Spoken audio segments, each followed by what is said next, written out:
Hello guys, Radhe Radhe. তো তোমরা সবাই কেমন আছো? আশা করছি ভালোই আছো। তো আজকে আমি নিয়ে চলে এলাম আর একটা নতুন ভিডিও। তো আমরা যাচ্ছিলাম বহরমপুর গঙ্গা স্নান করতে। তো সে ভাবলাম একটু তোমাদের সাথে ভিডিওটা শেয়ার করে নেব যে আমরা কিভাবে যাচ্ছি, কতটা এনজয় করছি, সব কিছুই তোমাদের সাথে শেয়ার করব। তাই আমি ভিডিওটা স্টার্ট করে দিলাম। বাড়ি থেকে বেরিয়ে গাড়ির ভিতর থেকে ভিডিওটা স্টার্ট করলাম, কারণ এর আগের ভিডিওগুলো আমার একটুও নেওয়া হয়নি। তো আমরা বাড়ি থেকে বেরিয়ে পড়েছিলাম, তারপরে আমরা বীরচন্দ্রপুর থেকে ওখান থেকে ভিডিওটা স্টার্ট করেছিলাম। আর এই যে তোমরা এই যে ফাঁকা জায়গা দেখছো, এখানটায় না জগন্নাথ দেবের মাসির বাড়ি তৈরি হবে। তো কাজ এখনও শুরু হয়নি, হবে কিছুদিনের মধ্যেই। তো তার জন্য জায়গাটা একটু দেখিয়ে নিলাম। আর আমরা সবাই গাড়ির মধ্যে আছি, খুব হই হুল্লোড় চলছিল, তো সেই কারণে আমি স্পিকারটা অফ করে দিয়েছি। তো চারিদিকে ধান ক্ষেত দেখতে খুব ভালোই লাগছিল। আর গাড়িতে যাচ্ছিলাম, শীতের সকাল, ঠান্ডা ঠান্ডা ভাব, খুব মজাই হচ্ছিল আর আনন্দ হচ্ছিল খুবই। তো গঙ্গা স্নানের উদ্দেশ্যটা হচ্ছে যে আমাদের গ্রামের কালীতলার উৎসব চলছে। তো উৎসবের আগে সবাইকে একবার মানে পুজোর সাথে আমরা গোটা গ্রামটা ঘুরবো। তো সেই কারণে সবাইকে নিয়ে গঙ্গা স্নানটা কমপ্লিট করে নিলাম আর কি। তার জন্য সবাইকে বলা হয়েছিল। তো আমাদের এখানে 3টে গাড়ি ছিল, মোট 3টে গাড়িতে 60 জন মতো ছিলাম। খুব মজা হয়েছিল। তো আস্তে আস্তে আমরা ঠিক বহরমপুর পৌঁছেও গেছি। তো এখানে ওভারব্রিজ, ওখানে ওভারব্রিজের ভাবলাম যে ওভারব্রিজের একটু ভিডিওটা নিয়ে নিই। তো ওভারব্রিজের ভিডিওটা নিয়ে নিলাম। আর সে সময় কোনো ট্রেন যাচ্ছে না, কারণ আমি ভাবলাম ট্রেনের ভিডিওটা করবো একটু। তো একটাও ট্রেন যায়নি। থাকলে পরে হয়তো ভিডিওটা দেখতে আরও সুন্দর লাগতো, সেই কারণে আমি ভিডিওটা স্টার্ট করেছিলাম। কিন্তু আমাদের ভাগ্যটা সঙ্গ দিচ্ছিল না, সেই কারণে আমরা একটাও ট্রেন দেখতে পাইনি। কারণ আমরা যখনই বহরমপুর যাই ভাবি যে একটা ট্রেনের যেন দেখা পাই, কারণ আমরা এখনও পর্যন্ত ট্রেনে চাপিনি। এমন কেউ আছো যে ট্রেনে চাপনি? প্লিজ কমেন্ট করে জানাবে। আর ভিডিওটি ভালো লাগলে অবশ্যই সাবস্ক্রাইব করে পাশে থাকবে। আর ভিডিওটি শেয়ার করে দেবে অন্যান্য বন্ধুদের সাথে। নতুন চ্যানেল খুলেছি, একটু সাপোর্ট না করলে কি করে চলবে বলো? তো সবাই একটু সাপোর্ট করবে, পাশে থাকবে। তো এখানে রেল লাইনের ওপর দিয়ে আমরা ক্রস করে গেলাম আর বহরমপুরের মধ্যে ঢুকে গেলাম। এটা খাগড়া। তো খাগড়ার ভিতর তারপরে গঙ্গার ওপারে যেতে হবে, কারণ এপারে আমরা স্নান করি না, আমাদেরকে গঙ্গার ওপারে যেতে হয়, পূর্ব পারে। তো সেখানে গিয়ে আমরা স্নান করব। তো পরের গাড়িগুলো সব আসছিল, একটু দেরি করছিল বলে আমরা একটু দাঁড়িয়ে নিলাম। আমরা ওদের জন্য একটু দাঁড়িয়ে গেলাম, কারণ এক ঘাটে সবাই মিলে নামবো। তো আমরা এখানে ব্রিজে চলেও এসেছি, সব গাড়ি একসাথে সঙ্গ করে। এবার আমরা মা গঙ্গার ব্রিজের ওপর দিয়ে যাচ্ছি, তো একটু ভিডিওটা করে নিলাম। আর আমার না এই ব্রিজের ওপরে দিয়ে যেতে, গাড়ির মধ্যে যেতে না আমার খুব ভয় লাগে। একদম নিঃশ্বাস বন্ধ হয়ে থাকে, ব্রিজ পেরোই তারপরে আমি নিঃশ্বাস নিই।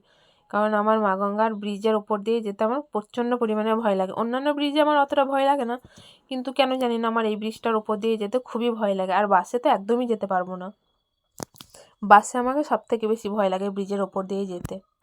আর এই যে কেমন সুন্দর দৃশ্য, খুব সুন্দর লাগছিল। তো সেই কারণে ভাবলাম একটু ভিডিওটা করে নিই, কারণ সব ভিডিও আমার নেওয়া হয়নি, কিছু কিছু নিয়েছি। তো আমরা ব্রিজ ক্রস করে চলে এলাম। তো এখানে একটা শিমুল গাছে এক গাছ শিমুল ফুল ফুটেছিল, দেখতে খুব সুন্দর লাগছিল। তো সেটাও একটু ভিডিওর মধ্যে নিয়ে নিলাম। তো আমরা তারপরে ঘাটের উদ্দেশ্যে রওনা দিয়ে দিয়েছি। তো আমরা এদিক দিয়ে যাচ্ছিলাম। তো ভাবলাম একটু এইখানে ভিডিওগুলোও নিয়ে নিই তোমাদের জন্যে। আর বহরমপুর আগের বার গেছিলাম চৈত্র মাসে, তো 1 বছর পর আবার যাচ্ছি। তো খুব মজাই হচ্ছিল, আর সবাই মিলে একসাথে গেলে একটা আলাদা রকমেরই মজা। তো আমরা ঘাটে চলে এসেছি। তো আমাদের গাড়ি পার্কিং করে আমরা এবার হেঁটে হেঁটে যাচ্ছি, যে ঘাটে আমাদের স্নান করা হবে সে ঘাটের উদ্দেশ্যে যাচ্ছি। তো আমরা সে ঘাটে চলেও এসেছিলাম। তো আমাদের স্নান টান কমপ্লিট, আমরা একটু নৌকা চড়বো। তো নৌকা চড়ার জন্য আমরা নৌকাতে চেপেও পড়েছি, কারণ স্নানের পরের আর কোনো ভিডিও নেওয়া হয়নি খাওয়া দাওয়ার। তো আমরা খাওয়া দাওয়া করে একদম বেরিয়ে পড়েছিলাম। তো তারপর থেকে আর কোনো ভিডিও নেওয়া হয়নি। তো আমরা এবার বাড়ি আসার পথে আমাদের কান্দিতে ওখানে ডোবের মেলা হয়। তো ওখানের মেলাটা খুবই বড় মেলা। তো ভাবলাম যে সবাইকে বললাম যে ওখানে আমরা মেলাটা দেখব। দিয়ে আমরা ওখানে গাড়ি থামিয়ে ডোবের মেলাটাই নামলাম একটু মেলা ঘুরবো বলে। আর তখনই সেদিন থেকেই, তার আগের দিন থেকে মেলাটা আর কি বসছিল। তো কেবলে মেলা সব কিছু দোকানপত্র সব বসা চলছিল আর কীর্তন হচ্ছিল ওখানে। তো সেই জন্য একটু ঠাকুরগুলোকে তোমাদের সাথে শেয়ার করে নিলাম। প্রথমে এটা দেখালাম মা কালী। তো মা কালী খুবই জাগ্রত মা, আর এখানে কীর্তন হচ্ছিল। আর এখানে না প্রত্যেক বছর খুব বড় করে মেলা হয়, 15 দিন থাকে। আর আমরা গেছিলাম খুব ছোটোতে, একবার বাবার সাথে গেছিলাম, বাবা মার সাথে। তারপর আমার বিয়ের পর আমার মেয়ে হওয়ার পরে একবার গেছিলাম। আর এই নিয়ে 3বার আমার ডবের মেলা দেখা হলো। আর এই যে মা, খুবই জাগ্রত মা এখানকার, পাকমারা ডোবের মা বলে। তো তোমাদের সাথে মাকেও একটু শেয়ার করে নিলাম।